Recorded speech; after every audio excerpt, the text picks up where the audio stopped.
Scrum and Kanban are both agile approaches, but they have very different ways of managing work.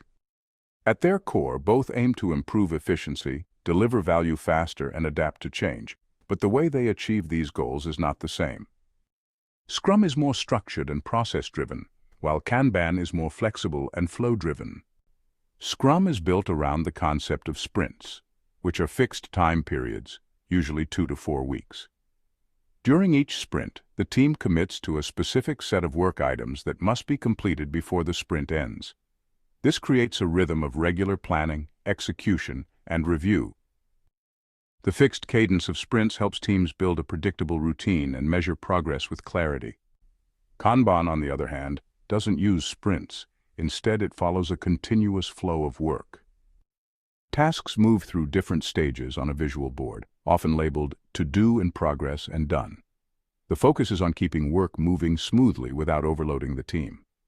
Kanban teams use work in progress, or YP, limits to ensure they only take on as much work as they can handle at a time. In Scrum, roles are clearly defined. There is a product owner who prioritizes the backlog, a Scrum Master who facilitates the process and removes blockers, and the development team who does the actual work. These roles create accountability and ensure that decision-making is distributed properly. Without these roles, Scrum wouldn't function as intended. By contrast, Kanban does not prescribe any roles. Teams are free to decide who does what. The emphasis is on flexibility and empowering the team to organize itself however it finds most efficient.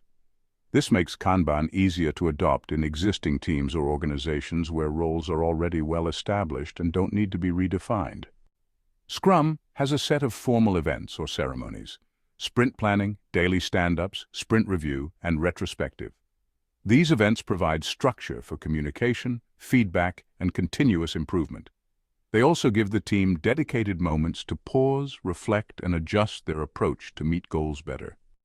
Kanban doesn't require such ceremonies, though teams can add them if they want. Instead, Kanban relies on the visual board and regular monitoring of metrics like lead time, how long it takes for a task to be completed, and cycle time, which is basically how long a task spends in progress.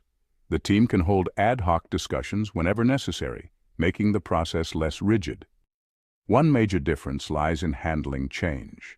In Scrum, once a sprint begins, the scope should remain stable. Teams are discouraged from adding or changing items until the next sprint. This stability helps teams focus and deliver predictable results. However, it can feel restrictive in fast-moving environments where priorities change frequently. Kanban is much more adaptable to change.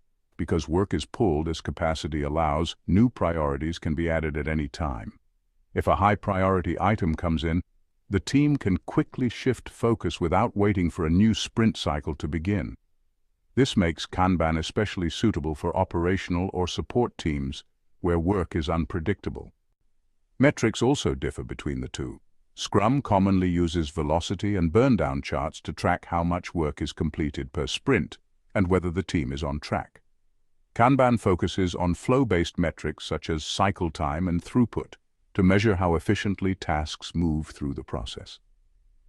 These metrics provide insight into bottlenecks and overall process health. In summary, Scrum is best for teams that thrive with structure, roles, and time-boxed goals, while Kanban works well for teams that need flexibility and continuous delivery. Both approaches can even be combined, sometimes called Scrumban, to take advantage of the discipline of Scrum with the adaptability of Kanban. The choice depends on the team's nature of work, culture, and the type of problems they're solving.